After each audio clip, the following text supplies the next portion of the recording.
This is very harmful for the health. But Very harmful. but customer cannot understand. He wants relax. So much to relax. Yeah. Any medicine can misuse. This is very harmful for the body. But nowadays this is a business. Urgent call for, you know, African leaders to sit up, and the people involved in this type of activities, it go reach your house, you know, it go enter your house. I mean, you are sitting in your air-conditioned cars, you know, air-conditioned offices selling these drugs, and you don't think if it becomes an outbreak, some of your family members will come in contact with this drug, then you must be out of your mind. And hey, what's up, people? This your boy Beats Exclusives in the building. And Charlie, this one there, this is not time to smile and laugh and joke about. This is a serious national emergency that I feel like, listen, the authorities within West African countries and, you know, individual countries within Africa, you know, Charlie, for sit up, especially the West African region, because it looks like the West African region is the target of these peddlers or this illegal, you know, business people. And so I mean, quite recently we've seen a few videos that's going rounds, you know, and Charlie, this has to be addressed as a regional emergency and also a national emergency within, you know, the individual countries involved, especially Ghana, Nigeria, and Ivory Coast. Charlie, if we sit down and watch people with their greed come and tear our young generation into bits for their own selfish gains, then Charlie, this one, it be foul play. You get what I'm saying? Because, listen, every country is guaranteed to a very productive tomorrow. Is dependent on the youth of the country. And so, we're not going to make somebody using greed come wash away, you know, our human resources, which is the young, energetic people that we have within this region. You get what I'm saying? I'm not even going to address this as a Ghanaian only, or I'm not even going to address this, you know, in a Ghanaian, you know, perspective only, but I'm addressing it in the West African region perspective, because the target of these individuals, you know, who are bringing these drugs into, you know, the region, they're not only targeting one country, they are spreading it amongst the countries within the West African region. I don't know about other, you know, parts of Africa, but it looks like West Africa is their main focus because, i.e., Nigeria has a bigger market, and so once they're able to capture the Nigerian market, you know, countries like Ghana, Ivory Coast also fall victim. You get what I'm saying? And so, I mean, let's go check out these videos, and then when I come back, you know, I'll read you a report from the BBC that really classifies a few things about this whole pandemic. Or, I mean, I think it should be treated as a pandemic, but anyway, let's go check out these videos.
Right, so you've all seen the effect of, you know, whatever this thing is that they are selling to people. I'm trying hard not to mention the name, but for the sake of people who are not aware of, you know, what is going on, I'm talking about this pills called Red 225. I mean, it's crazy the amount of mixtures, you know, this this I won't even call them pharmaceutical companies. They are business people. They are wolves in sheep's clothing. You get what I'm saying? Because if you give them the hashtag pharmaceutical company, it means that they meant good, because pharmaceuticals are meant to be for the good of the people. You get what I'm saying? And so, but these people, they don't mean no good, because if this thing is banned in your country, which is India, and you've ignored all the signs of it, and you're bringing it to another continent and a different region for people to consume this, then I mean, I can't give you the title of being a pharmaceutical, practitioner.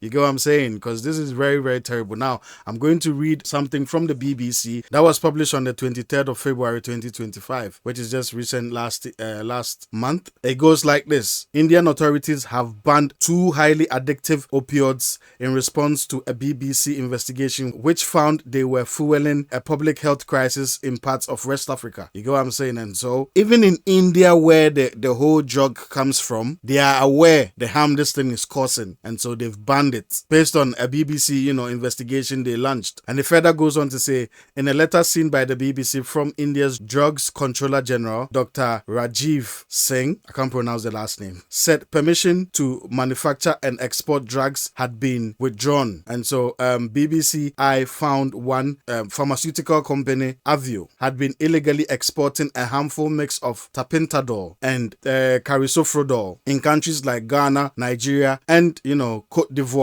You know what I'm saying? And so this company called Avio are responsible for the widespread Red 225 within the West African region. And it further goes on to say, India's Food and Drug Administration said the company's factory in Mumbai had since been raided and its entire stock seized. The circular from Dr. Raghuvanshi, dated to Friday, cited the BBC investigation in his decision to ban all combinations of tapentadol and carisoprodol, which was to be implemented with immediate effect. He said this also came after officials had looked into the potential of drug abuse and its harmful impact on population. Tapentadol is a powerful opioid, and carisoprodol is a muscle relaxant, so addictive it is banned in Europe. So you see the components in this Red 225, they are so powerful and strong that it is banned in India and Europe.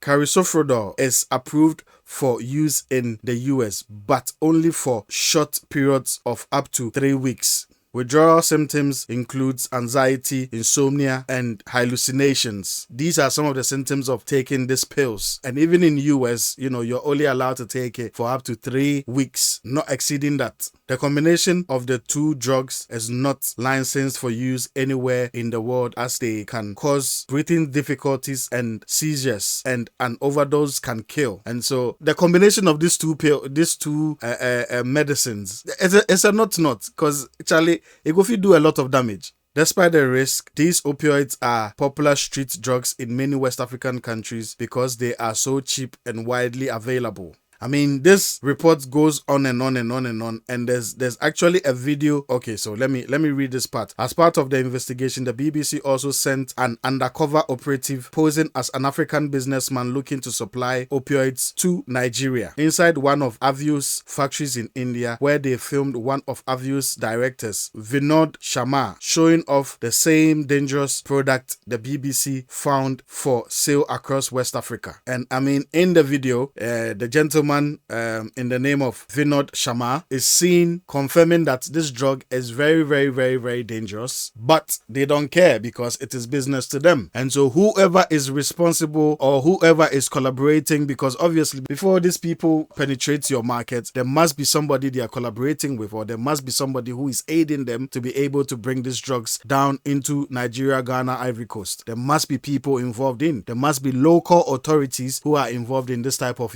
transactions. And so I think this is a matter of urgency for all these countries involved. I know the countries involved are more than the ones listed, but obviously the ones that are in hindsight now are Ghana, Nigeria, and Ivory Coast. And so this is a matter of urgency for the countries, the respective countries, to respond and find, whoever is responsible or whoever is receiving these people into the countries for them to come and circulate this type of drugs. Do you have local market in the Nigeria? Where can supply these materials? So we do. And our plan is to sell to young people, 16, 17 year olds, we find out the whole lot of the product. This item is referred to as a painkiller. But suppose you can use the 2 or 3 tablets in the one time, you can like this relax.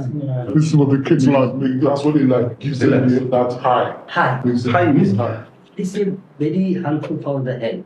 But Very harmful. but customer cannot understand. He wants relax. They want to relax now. Any medicine can misuse. This is very harmful for the body. But nowadays this is a business. Charlie, this be bad, man. This be really, really, really, really bad. And Charlie, if we know take care. I mean, I can also partly blame, our African leaders, because if you have a very young population at hand and there's no productive day in, day out working activities going on within your countries, and all these youth are left to chance, are left to find their own means and ways to survive. They will do anything to survive. I'm not saying taking these drugs are permissible or should be allowed, but at the same time, you have a very youthful human resource within all these countries, and Charlie, half of the youth in there are unemployed. There's no direct means and ways of direct income for these youths, and so anything that will bring them any source of livelihood, Charlie, they will grab onto it. And so I feel like it's time for African leaders to really man up to their responsibilities when they are voted into power. Because Charlie, if we sit down, it's two things. It's either people will come and sell us things that they won't even consume themselves within their countries, or all our youth will find means and ways to travel out of the continent. And whilst there are some people outside the continent preaching the goodness of the continent so that diasporans and other people would come and invest in the continent, the vast majority of the youth that have to stay behind and work within the working class and the working forces of the businesses that the diasporans are bringing into the country will be out of the country by the time all the diasporans decide to come and invest their capitals and the monies that they've made outside the country within the continent. And so this be very, very poor. And even to the governments in these respective countries, if sit up and do something for your youth, by the time you go make your mind say they come build factories and things, it's either all of them turn drug addicts or half travel away. So this be a very, very, very, very, very urgent call for African leaders to sit up, and the people involved in this type of activities. It go reach your house, it go enter your house. I mean, you are sitting in your air-conditioned cars, air-conditioned offices selling these drugs, and you don't think if it becomes an outbreak, some of your family members will come in contact with this drug, then you must be out of your mind. And eventually, if it becomes an outbreak or it gets out of hand, somebody close to your family or somebody in your family or somebody will go and take it and come and attack your family. I mean, there's diverse ways these things work. And so if you think, you're going to rip at the expense of other people's health and, lives, then Charlie, think about this. But anyway, this your boy Beats Exclusives. I only came here to add my voice to this ongoing issue and hope that authorities take charge or take control of the situation and bring all the corporates involved to books and ban this type of thing from, growing within our region, within African countries and all of that. The struggle is difficult already for the people within the continent. And Charlie, if some of these things come add up, then Charlie, we they try collapse the continent with that. So, big up everybody out there, abstaining, and all the youth. Please, this is not how to get high. This is not. I mean, there are videos of other people who have taken these drugs, and you can see the way they are behaving in public, and you overlook this and you will go take the drug. Charlie, this be wild. But anyway, this your boy Beats Exclusive. Listen, if this is your first time coming across my channel, please like, share, subscribe, all of the good stuff. Please help me grow. My channel is new, and so I need all the support I can get. My watch hours, please, guys, help me watch these videos. Please, please, please, please, please, please. All right, on to the next. Bless.